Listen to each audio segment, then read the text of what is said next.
Advocate असीम सरोदेंची सनद 3 महिन्यांसाठी निलंबित. Bar council of Maharashtra and गोवाची कारवाई. कोल्हापूर जिल्ह्यातील ऊस दर कोंडी कायम. जिल्हाधिकारी कार्यालयात आज झालेली बैठक निष्फळ.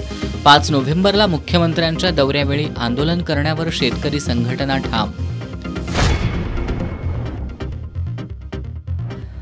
पुणे बेंगलोर राष्ट्रीय महामार्गाची प्रलंबित कामं 31 जानेवारी अखेर पूर्ण झाली नाहीत, तर महामार्गावरील टोल नाके रद्द करण्याची मागणी करू.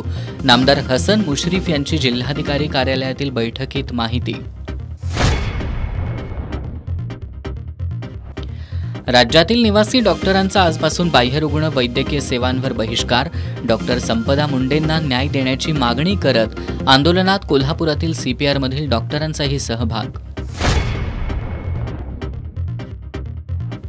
आणि शाहू स्मृती उद्यानातील जीवघेण्या खेळण्यांकडे महापालिकेचं दुर्लक्ष. मुलांच्या जीवावर बेतल्यावर महापालिकेला जाग येणार का? स्थानिकांचा संतप्त सवाल.